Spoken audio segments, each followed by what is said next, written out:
Guys, oh my gosh. Look, we're recording during the day. There's gonna be a bit of background light, but it's fine. Because the more important thing to talk about is, oh my gosh, this chapter. And listen, I know I've been saying this for almost every chapter of this year so far, but Oda, how much can you cook right now? I ain't gonna lie, this Rocks flashback may be the most immaculate meal we've ever gotten. And this chapter right here, genuinely in contention for best chapter of the year. And if you don't believe me, just keep in mind, God Valley is starting. So we absolutely have to break it down. Let's get to it. Oh wait, before we get to it, almost forgot. Y'all make sure you like this. I'm waiting. Hit that subscribe button for more One Piece content just like this every week. And share it around with all your friends who love the series. You know we always say here, let's get it going. Oh, and subscribe to me and my boys over at CSY as well. That would be really, really nice of you. Okay, chapter. And the cover story is so useless that we're not even gonna talk about it. The chapter starts off 39 years ago on Hachinosu. We see that it's raining, and of course, as we all know from 7th grade English class, rain symbolizes something bad happening. And this is true here as well, because it turns out the Don is dead. Specifically, Don Marlin, one of the first Rocks pirates that we learned when we first saw the Rocks pirate crew ensemble. First of all, RIP to him, man, like, damn. And alongside that, there goes my Don Marlin is connected to beige theory. But we learned that him and a bunch of other people were killed while on guard duty. He was killed by people who infiltrated Hachinosu to steal something. And you may be wondering, what exactly is it that they stole from the Beehive, the infamous pirate island? Well, as has been alluded to in the previous chapters, it was Shaki herself. You see Rocks shook, Whitebeard shook, Roger shook, Gloriosa's crying, everybody shook. Weirdly enough, the only person who's not shook is Wang Ji, who was seemingly paid out by the government to betray him, in exchange for his help basically getting Rocks and the rest of them off the island and heading to God Valley. And honestly, this could be how he ended up being the ruler of Hachinosu after the era of Rocks. So he's a complete rat, but we're keeping that aside for now. I'm gonna lie, this chapter really shows you just how much of an effect that Shaki had on the world, because they talking about the world economy came to a halt over a baddie. Like, I understand she is that bad, but y'all, over one person, the entire world? What are we doing? I ain't gonna lie, y'all, the fact that the greatest battle in history is because of a girl is interesting. Then we cut to 1 year later, 38 years ago, on God Valley itself. They have Garling pulling back up to his wife and kids. Well, as we're about to see, wife is a stretch. So you have the BM being like, oh, Garling, you're bad. Like, look at your twin sons. Now, why don't you just, come in, move in with us, everything like that. And do you know what Garling says in response? Man, that's crazy. That's really wild.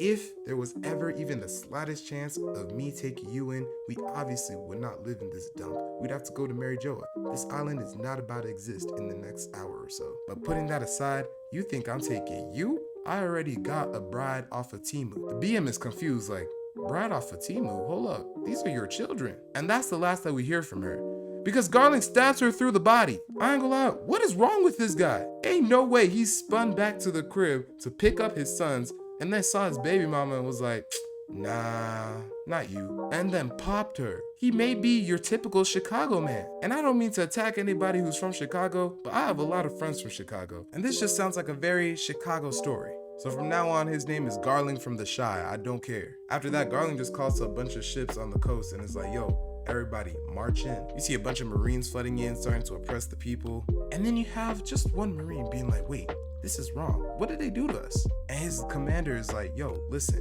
this is orders from above. You do not argue. This young Marine is like, no, this doesn't make any sense. Like, I'm really not trying to kill people right now.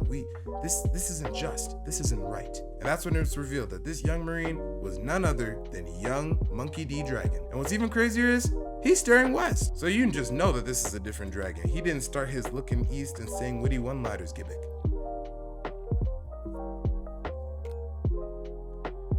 Dragon is just like, yo, I'm sorry, y'all. I'm not trying to shoot you. Please just let me capture you. But of course, the people are like, you're tapped, bro. You're insane. Meanwhile, we cut to a Marine prison ship. And that's when we are able to see young Ivankov, young Ginny, and young Kuma again. This is what I really love about One Piece when there's so many characters affected by like a similar flashback. Because you can go back through the story and see the same events through different people's eyes, and it's still so interesting. The fact that last arc we had Kuma's flashback and it was through his focal point, and then Rocks and all of them was the background. But now Rocks, Roger, Garling, everybody here is the foreground, but you have the impetus for it, Ginny, Kuma, and Ivankov, in the background. Of course, everybody's talking about how it was Ginny who told the informant certain information about God Valley and what's happening and all that. Ginny says it's up to the informant to relay it. So you may be asking, who's the informant? Y'all, the informant is none other than Baby Morgans. Mind you, he is a literal child at this point, and he just really looks like small Big Bird.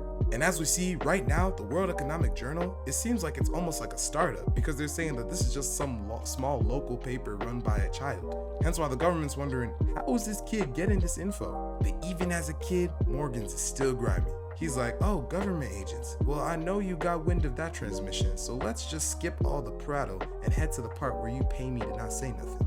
Mind you, whole time in his brain, he's thinking, oh, I'm absolutely saying something. This is big news.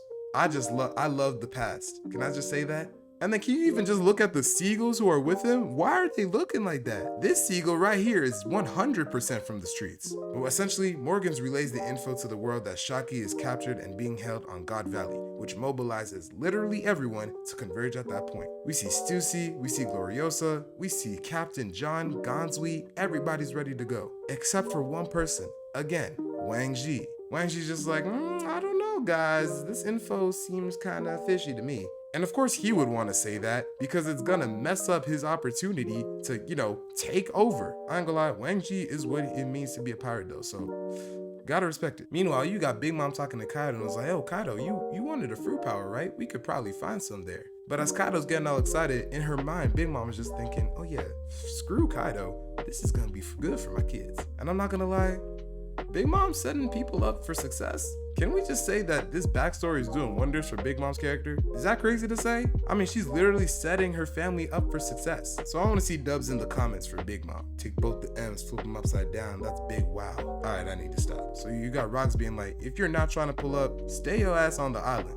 I'm going. On the Roger pirate ship, you got Roger being like, yo, Gabon, let's head there immediately. And then we even see the scene that we saw back during Kuma's flashback, where it was Garp chilling on the island with all the babes around him, and then Kong calls him and is like, yo, Roger's gonna be there. However, as the Rocks pirate ship approaches, we see a massive ship that ends up being the Elbathian warship with King Harold on it, waiting to capture Rocks. Harold is just like, I knew you'd be here because I know all you have a thing for Shaki.